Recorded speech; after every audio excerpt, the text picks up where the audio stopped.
500 years ago, Britain wiped out one of nature's most powerful allies. But now, beavers are making a comeback.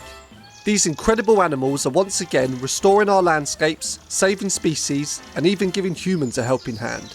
I set out on a mission to track them down, and ended up discovering more than I could have possibly hoped for. Let's start the search. Right, so we've just got to Canterbury, and someone has told me that somewhere along this gorgeous chalk stream there's some nice little beavers.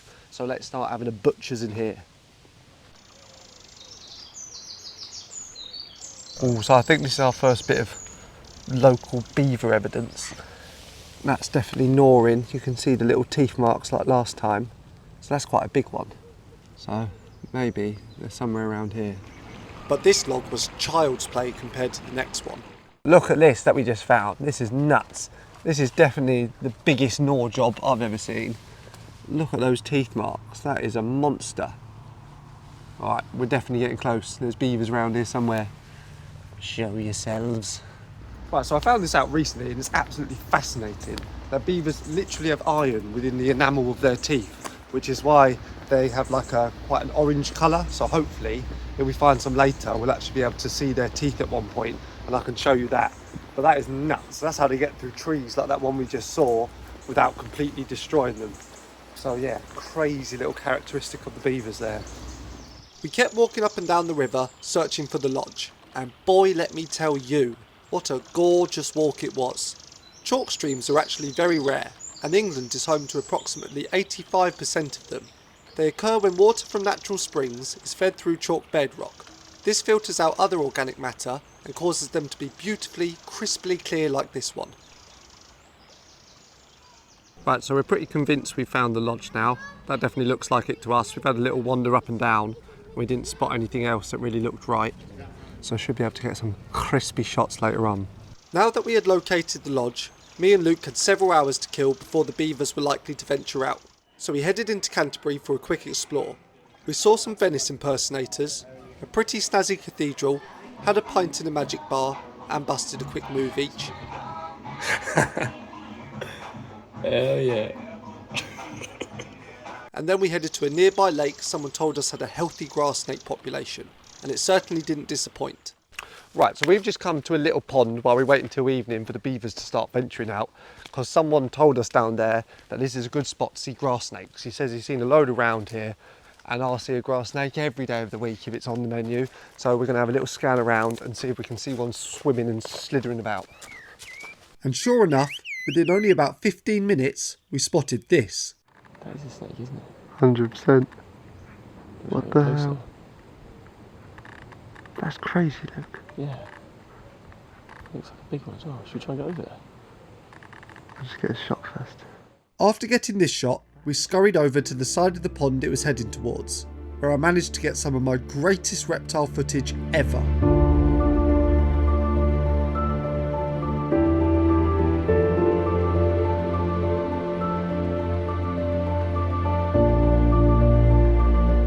This snake was getting ready to shed its skin, and that's why it has a blue eye.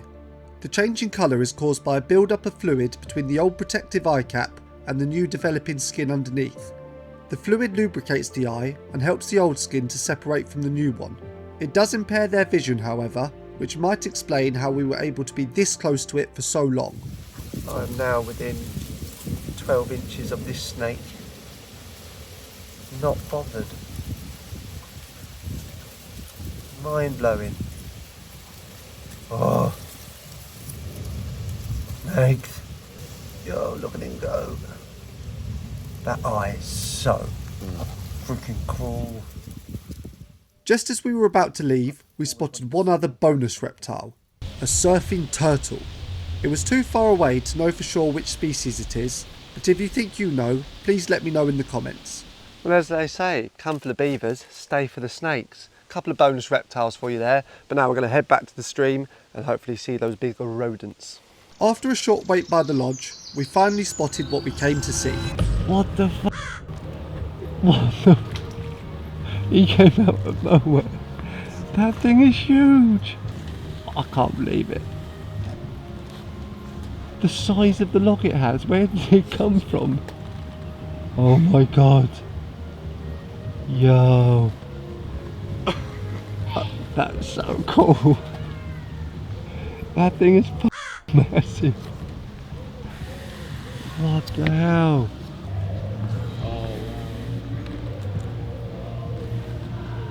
Yo. Where's he going? Back out in 20 minutes or so.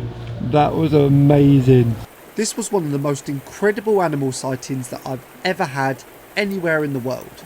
I absolutely adore beavers, and this was my first time seeing one in the flesh. In case you didn't already know, I'm finding every animal in the UK, and these beavers put me on 190 out of 378 species found. So please consider subscribing if you would like to see me track down the rest. Beavers are known as ecosystem engineers, as they have such a large impact on the areas they inhabit, and usually for the better. So while I show you some more awesome footage I got of them, let me tell you a bit about how their behaviour has a multitude of benefits for other wildlife, landscapes and people. First of all, they're incredibly beneficial for other wildlife. Their dams slow down rivers and flood small areas, which create new wetlands that are ideal for tons of different species. Amphibians thrive in still water, so creatures like newts, frogs and toads can all make good use of the deep pools before the dams. Reptiles such as grass snakes do a lot of hunting along wetland edges, so these new areas are perfect for them too. Birds like kingfishers, snipe and warblers also benefit from the new feeding and nesting areas. Also, invertebrates such as dragonflies, damselflies and countless aquatic insects all boom in these wetlands. Other mammals can reap the rewards too. Bats, for example, will be attracted to the increased amount of invertebrates, and these new habitats are also perfect for water voles. So a single family of beavers can create a new home for dozens, if not hundreds of species. And there's not many creatures who can claim to do such fine work for other animals. The dams of these giant rodents trap sediment, pollutants and agricultural runoff, and over time this builds up and also traps carbon. At the River Otter, sediment behind beaver dams contained 20 times more organic carbon than the same stretch of water before the beavers arrived. When beavers chomp down trees, they open up gaps in woodland for sunlight to enter.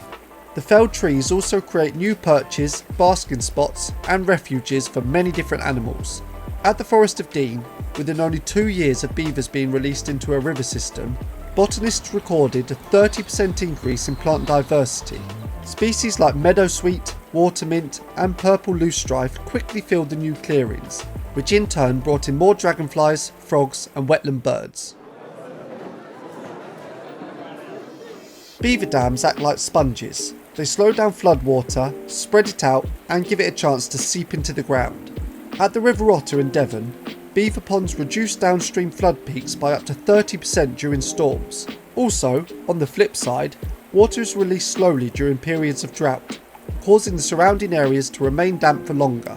In recent years, there have been cases where streams with beavers in kept running, whereas those without dried up. So beavers really are choice to have around whatever the weather. These are just some of the bonkers benefits beavers bring. There are plenty of others too that I could cover in another video, so let me know whether you'd be interested in seeing more of these awesome animals. To the beavers. To beavers. Right? Yeah. Right? Beavers? Yeah. Beavers. I really hope you enjoyed this video. Thank you so much for watching and I'll see you in the next one.